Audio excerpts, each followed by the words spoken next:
Уйгурская земля – родина музыки.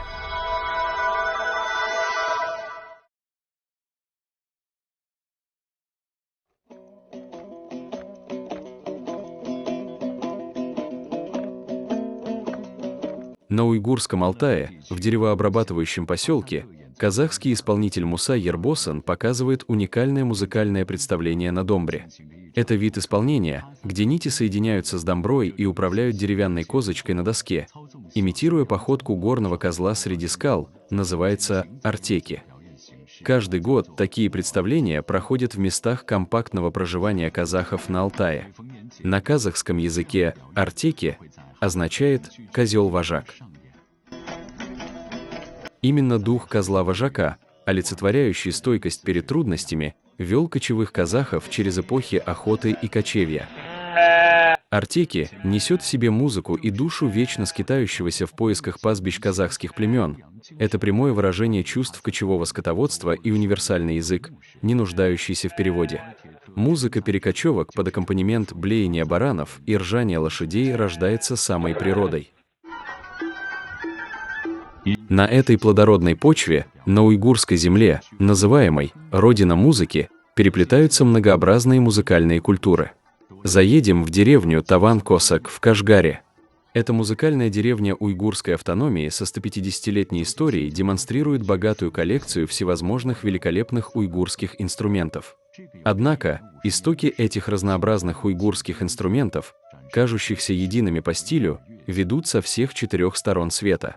Одно их объединяет – они сделаны с большим мастерством и любовью. Уйгурский хуштар, по мнению экспертов, предок скрипки. Его возраст более 2000 лет, а его название от слов хуш – птица и тар – струна, что означает подобный пению птиц.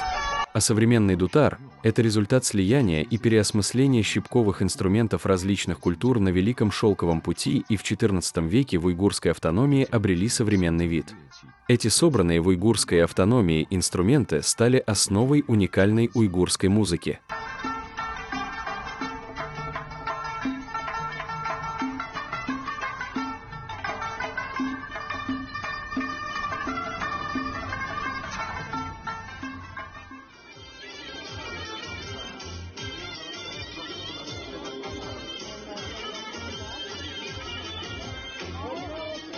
Город Куча в округе Аксу, уйгурская автономия. Каждый день здесь музыка и танцы наполняют улицы и переулки. Эта земля древнего государства Куча по праву считается городом музыки, а также одним из важнейших истоков китайской музыки. Китайский музыковед говорит, многие наши современные традиционные китайские инструменты на самом деле пришли из западного уйгурского края, из Кучи. Это прежде всего пипа и суона. Также в Японии и Корее до сих пор звучит бива, а в Юго-Восточной Азии – большие барабаны. Все это родом из уйгурского края и колоссально обогатило музыку этих восточных регионов. На уйгурской земле потоки музыки как вливались, так и вытекали наружу. Культурный обмен никогда не прекращался, обогащая мир уйгурской музыкой и инструментами.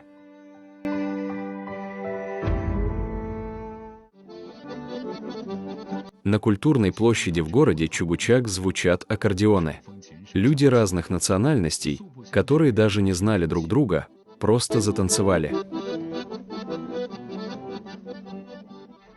В конце 19-го, начале 20 века этот инструмент родом из России и Европы попал в этот уйгурский пограничный город и с тех пор влился в местную музыку народов уйгурской автономии и полюбился всеми своими задушевными звуками.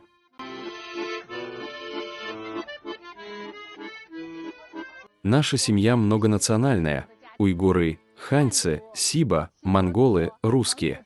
Мы общаемся с помощью музыки, танцуем и поем, углубляя наши взаимные чувства. Открытая и инклюзивная уйгурская автономия всегда распахивает объятия, приветствуя людей со всех 4 сторон света, чтобы они влились в эту величественную симфонию песен и танцев.